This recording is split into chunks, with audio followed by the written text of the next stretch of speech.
Welcome back everyone, welcome to civil services study. Practice set number 103 पर आ जाइए UPSC civil services के लिए। ठीक है, कोविड के चलते जो है कम से कम 3 महीने का टाइम और मिला है, प्रैक्टिस करते रहिए। तो चलिए स्टार्ट करते हैं। हाँ, एक चीज़ और, सी सेट की जो टेस्ट सीरीज़ है वो स्टार्ट हो गई है। ठीक है, तो आप उसकी प्रैक्टिस करते रहिए। 4 टेस्ट उसके हो गए हैं,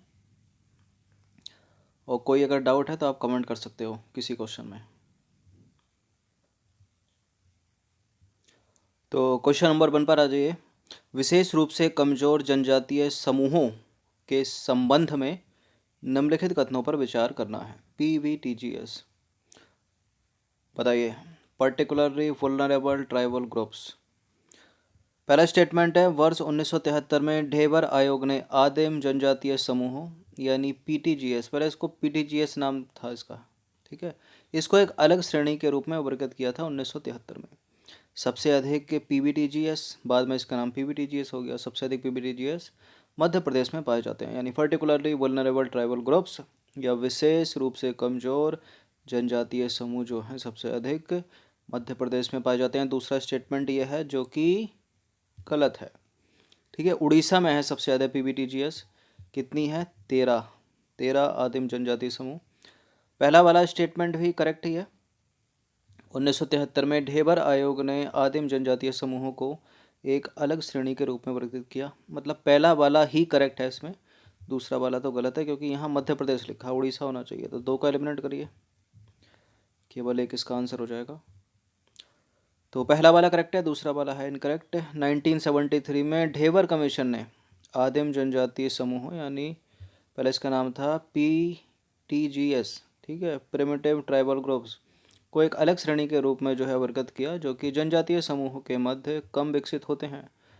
वर्ष 2006 में भारत सरकार द्वारा PTGS का नाम परिवर्तित करके PVTGS कर दिया गया। ठीक है, उड़ीसा में सबसे अधिक PVTGS पाए जाते हैं, कितने? 13। और यहाँ की विशेष रूप से कमजोर जनजातियों में कौन कौन है? बोंडा, बीरहोर, ठीक है, चुक्तिया, भुंजिया, दीदई, डोगरिया, कोत, ये बड़ा इंपॉर्टेंट है, ये पूछ लिया जाता है, मतलब जोड़े मिलाने के लिए कहाँ पर है? डोगरिया कोत उड़ीसा में, हिलखरिया, जुआंग, कुटिया कोंद, और क्या है? लांजिया सोरा, लोधा, मनकीडिया,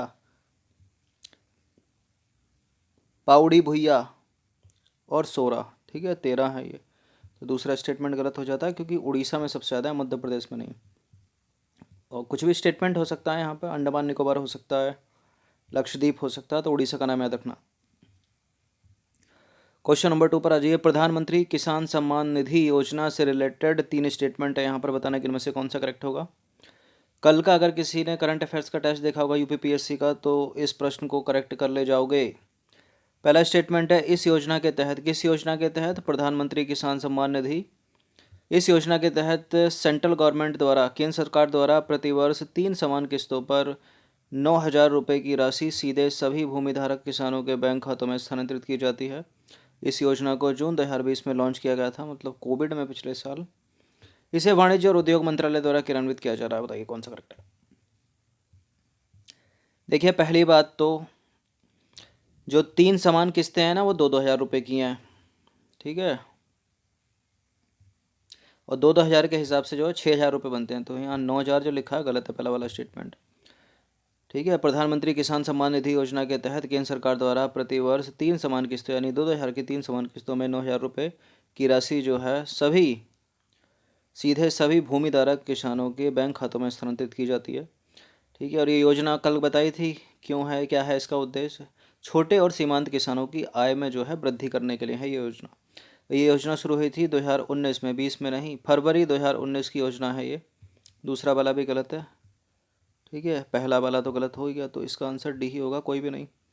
और इसे वाणिज्य और उद्योग मंत्रालय द्वारा भी क्रियान्वित नहीं किया जा रहा है, कृषि और किसान कल्याण मंत्रालय द्वारा क्रियान्वित किया जा रहा है। सारे के सारे स्टेटमेंट ब्लंडर मिस्टेक है।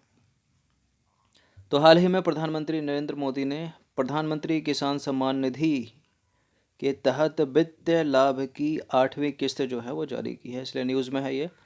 इस योजना के तहत केंद्र सरकार द्वारा हर साल यानी प्रतिवर्ष 3 समान किस्तों में 6,000 रुपये की धनराशि, 9 नहीं 6,000, ठीक है, सभी मतलब राशि जो है सीधे सभी भूमिधारक किसानों के बैंक खातों में स्थानांतरित की जाती है, भले ही उनकी जोत का आकार कुछ भी हो। पहला स्टेटमेंट गलत हो गया। इस योजना को फरवरी 2019 में लॉन्च किया गया था, दूसरा भी गलत हो गया। यह योजना भारत सरकार से 100% वित्त पोषित एक केंद्रीय क्षेत्र की योजना है, ये भी याद रखना है आपको, और कृषि और किसान कल्याण मंत्रालय द्वारा क्रियान्वित की जा रही है। प्रधानमंत्री किसान सम्मान निधि योजना, ठीक है, ना कि वाणिज्य और उद्योग मंत्रालय। तीनों के तीनों स्टेटमेंट गलत हैं। क्वेश्चन नंबर 3 पर आ जाइए। निम्नलिखित कथनों पर विचार करना है। 2 स्टेटमेंट है यहाँ पर, बताना कि इनमें से कौन सा करेक्ट होगा। डेंगू जो है ना, डेंगू एक मच्छर जनित उष्णकटिबंधीय बीमारी है जो पॉजिटिव स्ट्रैंड आरएनए वायरस के कारण होती है। आरएनए या डीएनए होगा यहाँ।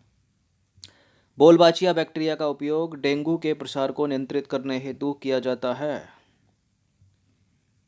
बिल्कुल, बोलबाचिया बैक्टीरिया का उपयोग डेंगू के प्रसार को नियंत्रित करने के लिए किया जाता है। करेक्ट है दूसरा वाला स्टेटमेंट। कैसे होता है डेंगू? मच्छर के काटने से। कौन सा मच्छर? मादा मच्छर, ठीक है, वो भी एंडीज एजिप्टी उसका नाम है।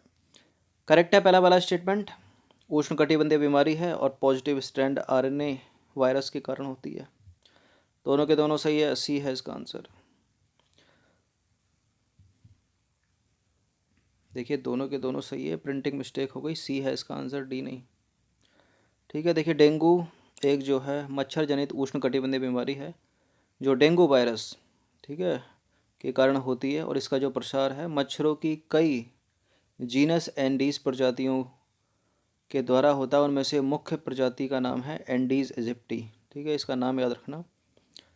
और flavi virus positive strand RNA virus जो है उसका एक जीनस है, ठीक है, और यह मच्छर जो है चिकनगुनिया, पीला बुखार और जीका संक्रमण का भी वाहक है। कौन सा वाला? ये एंडीज एजिप्टी, ठीक है, और इसका जीनस है ये।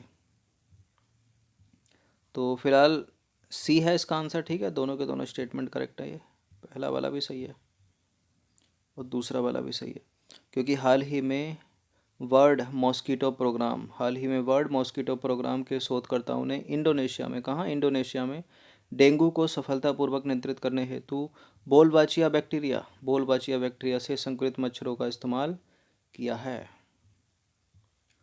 क्वेश्चन नंबर 4 पर आ जाइए। भक्ति आंदोलन से रिलेटेड 2 स्टेटमेंट है यहाँ पर, बताने के इनमें से कौन सा करेक्ट होगा। भक्ति आंदोलन दक्षिण भारत में 9वीं शताब्दी के आसपास शुरू हुआ था और भक्ति आंदोलन तमिल क्षेत्र में शुरू हुआ। इसने विष्णु के भक्त नैनार और शिव के भक्त अलवार की कविताओं के माध्यम से काफ़ी लोकप्रियता हासिल की। इसने का मतलब क्या है? भक्ति आंदोलन ने। करेक्ट है पहला वाला स्टेटमेंट। भक्ति आंदोलन दक्षिण भारत में 9वीं शताब्दी के आसपास शुरू हुआ था और भक्ति आंदोलन तमिल क्षेत्र में शुरू हुआ था, इतना भी सही है। इसने विष्णु के भक्त अलवार, ठीक है, विष्णु के भक्त अलवार और शिव के भक्त नैनार की कविताओं के माध्यम से काफ़ी लोकप्रियता हासिल की। तो उल्टा फुल्टा लिखा हुआ है यहाँ पर, इसलिए गलत है दूसरा वाला स्टेटमेंट, पहला वाला करेक्ट है, केवल ए है इसका आंसर। तो देखिए भक्ति आंदोलन तमिल क्षेत्र में शुरू हुआ था और इसने विष्णु के भक्त अलवार और शिव के भक्त नैनार की कविताओं के माध्यम से काफ़ी लोकप्रियता हासिल की, ठीक है। तो याद रखना शिव नैनार विष्णु अलवार, गलत है दूसरा वाला स्टेटमेंट।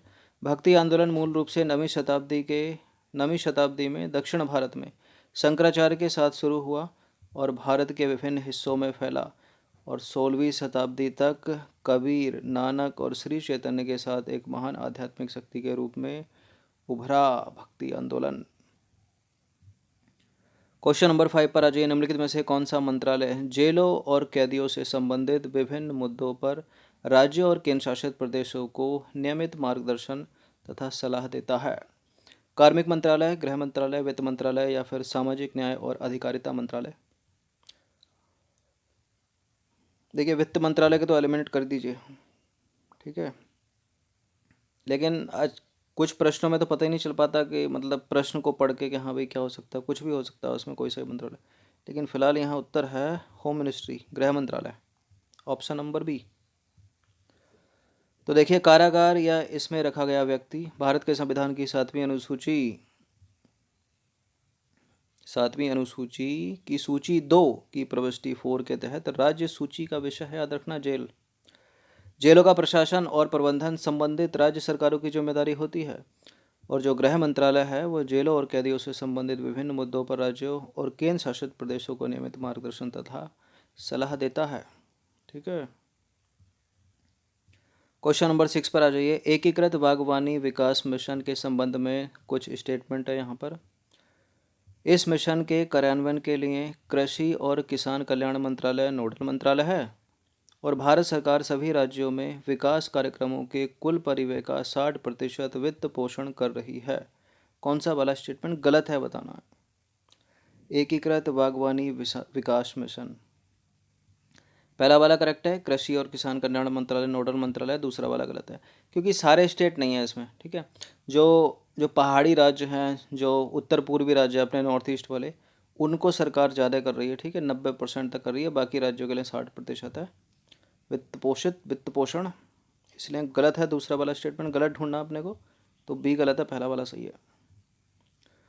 तो एकीकृत बागवानी विकास मिशन की अगर बात करें तो देखिए, फल, सब्जी, मशरूम, मसाले, फूल, सुगंधित पौधे, नारियल, काजू, कोको, बांस आदि बागवानी क्षेत्रों के फसलों के समग्र विकास हेतु एक केंद्र प्रायोजित योजना है, और कृषि और किसान कल्याण मंत्रालय यानी ministry of agriculture and farmers welfare, ठीक है, ने वर्ष 2021-22 के लिए एकीकृत बागवानी विकास मिशन हेतु 2250 करोड़ रुपए आवंटित किए हैं, और इस योजना को कृषि और किसान कल्याण मंत्रालय द्वारा वर्ष 2014-15 से लगातार कार्यान्वित किया जा रहा है, इसलिए पहला वाला स्टेटमेंट हो गया करेक्ट। दूसरा वाला गलत है। क्यों गलत है? क्योंकि इस योजना के तहत भारत सरकार पूर्वोत्तर और हिमालय राज्यों को छोड़कर बाकी सभी राज्यों में विकास कार्यक्रमों के कुल परिव्यय का 60% योगदान करती है, जिसमें 40% हिस्सा राज्य सरकारों को दिया जाता है। लेकिन उत्तर पूर्वी राज्यों और हिमालयी राज्यों या पहाड़ी राज्यों के लिए केंद्र सरकार कितना देती है? 90% देती है। बाकी वो 10% खुद उपभोग करते हैं। बाकी राज्य 60-40 का रेशियो है।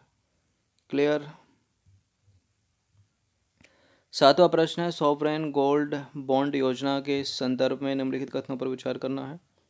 इस योजना को सोने की मांग को कम करने के उद्देश्य से शुरू किया गया था। सॉवरेन गोल्ड बॉन्ड योजना, ये भारत सरकार की ओर से आरबीआई द्वारा जारी किए जाते हैं, मतलब भारतीय रिजर्व बैंक के द्वारा जारी किए जाते हैं सॉवरेन गोल्ड बॉन्ड। इन्हें केवल निवासी व्यक्तियों द्वारा ही खरीदा जा सकता है। देखिए, केवल वाले स्टेटमेंट अधिकतर गलत ही होते हैं, ऐसा नहीं है। ठीक है, हिंदू अविभाजित परिवार भी खरीद सकते हैं इनको। ठीक है, विश्वविद्यालय, इसमें गलत है पहला वाला स्टेटमेंट, मतलब तीसरा वाला गलत है, पहला और दूसरा सही है, तो बी हो जाएगा इसका आंसर। थर्ड से 1-2 कटेंगे। तो देखिए, सरकार ने जो है सोने की मांग को कम करने और घरेलू बचत के एक हिस्से को वित्त बचत में बदलने के उद्देश्य से नवंबर 2015 में सॉवरेन गोल्ड बॉन्ड योजना की शुरुआत की थी। पहला वाला करेक्ट है। देखिए, निर्गमन गोल्ड या स्वर्ण बॉन्ड सरकारी प्रतिभूति अधिनियम 2006 के तहत भारत सरकार के स्टॉक के रूप में जारी किए जाते हैं, और यह भारत सरकार की ओर से भारतीय रिजर्व बैंक यानी आरबीआई के द्वारा जारी किए जाते हैं। इन बॉन्डों की बिक्री निवासी व्यक्तियों, हिंदू अविभाजित परिवारों, ठीक है, न्यास ट्रस्ट हो गए, विश्वविद्यालय हो गए और धर्मार्थ संस्थानों तक ही सीमित है। ठीक है, तो इन 4-5 तक सीमित है। निवासी व्यक्ति, हिंदू अविभाजित परिवार 1-2, न्यास ट्रस्ट, विश्वविद्यालय 4, धर्मार्थ संस्थान। ठीक है, ऐसा नहीं है कि केवल निवासी व्यक्तियों तक, इसलिए गलत है दूसरा वाला स्टेटमेंट, पहला वाला करेक्ट है। क्वेश्चन नंबर 8 पर आ जाइए। Ashwin advance air defence interceptor missile से रिलेटेड 2 स्टेटमेंट है। इसे डीआरडीओ ने बनाया है, और यह एक सुपरसोनिक बैलिस्टिक इंटरसेप्टर मिसाइल है क्या? इसे डीआरडीओ ने रूस के सहयोग से बनाया है। और दूसरा स्टेटमेंट है, यह एक सुपरसोनिक बैलिस्टिक इंटरसेप्टर मिसाइल है क्या? Ashwin advance air defence interceptor missile. दूसरा वाला करेक्ट है, पहला वाला गलत है। क्यों गलत है? इसे रक्षा अनुसंधान एवं विकास संगठन ने बनाया है, खुद किसी की मदद नहीं ली है। ठीक है, रूस का सहयोग ना लिया, ना किसी का ना लिया, तो गलत हो गया पहला वाला स्टेटमेंट, दूसरा वाला करेक्ट है, केवल बी है इसका आंसर। तो Ashwin advance air defence interceptor missile रक्षा अनुसंधान और विकास संगठन यानी डीआरडीओ द्वारा विकसित एक स्वदेशी रूप से निर्मित advance air defence interceptor missile है। रूस की मदद हमने नहीं ली है। पहला वाला स्टेटमेंट गलत है भैया, गलत है, प्रिंटिंग मिस्टेक हो गई। ठीक है, यह कम ऊंचाई वाली सुपरसोनिक बैलिस्टिक इंटरसेप्टर मिसाइल का उन्नत संस्करण है। ठीक है, और इसमें मोबाइल लॉन्चर, इंटरसेप्टर के लिए सुरक्षित डेटा लिंक और स्वतंत्र ट्रैकिंग तथा परिष्कृत रडार आदि लगे हैं इस मिसाइल में। क्वेश्चन नंबर 9 पर आ जाइए। हाल ही में समाचारों में रही अल अक्सा मस्जिद कहाँ स्थित है बताइए। बेरूत, अंकारा, यरूशलेम या फिर काबुल। हाल ही में समाचारों में रही अल अक्सा मस्जिद या भवन कह लो इसको, ठीक है, या कुछ भी कह सकते हैं। ठीक है, यरूशलेम में है वैसे, ये बी है इसका आंसर, संरचना कह लो। तो देखिए, हाल ही में इजरायली सशस्त्र बलों ने क्या किया है, यरूशलेम की अल अक्सा मस्जिद पर जो है हमला कर दिया।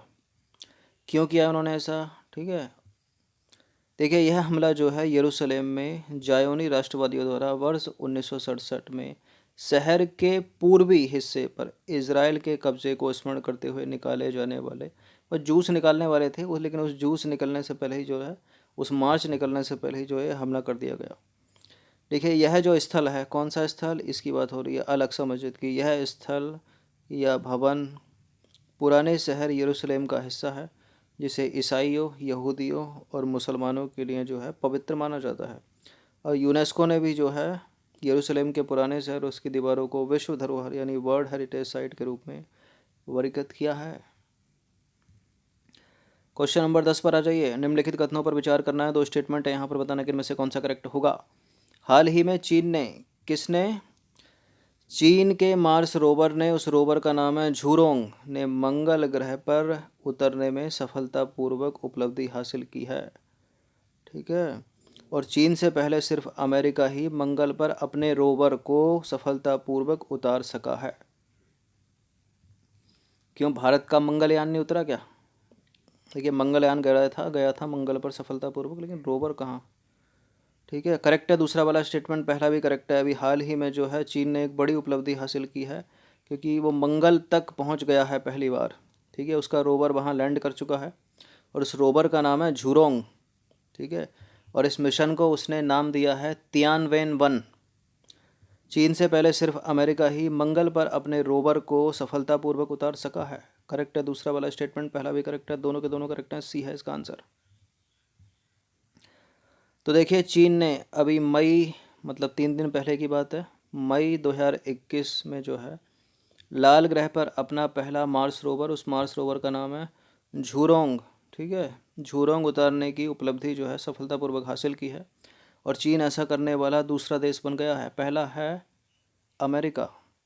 अभी तक सिर्फ अमेरिका ही मंगल पर अपने रोवर को सफलतापूर्वक उतार सका है, और अन्य सभी देश जिन्होंने कोशिश की, या तो उनके जो रोवर हैं वो दुर्घटनाग्रस्त हो गए या फिर उनसे संपर्क टूट गया। देखिए झूरोंग का अर्थ क्या है? झूरोंग का अर्थ है अग्नि का देवता, गॉड ऑफ फायर। और इस मिशन को जो है तियानवेन-1 या फिर क्या नाम दिया गया है, स्वर्ग से सवाल, क्वेश्चन टू हेवन। ठीक है, तियानवेन-1 या क्वेश्चन टू हेवन, स्वर्ग से सवाल नाम दिया गया है। तो झूरोंग का नाम याद रखना, तियानवेन-1 में याद रखना। चलिए, तो 10 प्रश्न थे ये करंट से रिलेटेड। ठीक है, एक आध स्टैटिक होगा इसमें, इनकी प्रैक्टिस एक बार कर लीजिएगा। ये टेस्ट था 103वें नंबर का यूपीएससी सिविल सेवा का। इसकी टेस्ट सीरीज़ सी सेट वाली भी स्टार्ट कर दी गई है, प्रैक्टिस करते रहिए। ठीक है, थोड़ी आवाज़ कम रहती है टेस्ट में, वीडियो में। ठीक है, वो धीरे धीरे जो है सही हो जाएगी। उसकी भी टेस्ट सीरीज़ बना देंगे, 4 टेस्ट उसके हो गए और इसके हो गए 103। इन 103, ये जो 103वां टेस्ट है, इसकी जो पीडीएफ है वो रात में या कल सुबह तक जो है टेलीग्राम पर जो है अपलोड कर दी जाएगी। वहाँ से डाउनलोड करते रहिए, उनको कलेक्ट रखिए अपने फ़ोन में, लैपटॉप में, जहाँ भी। चलिए, धन्यवाद।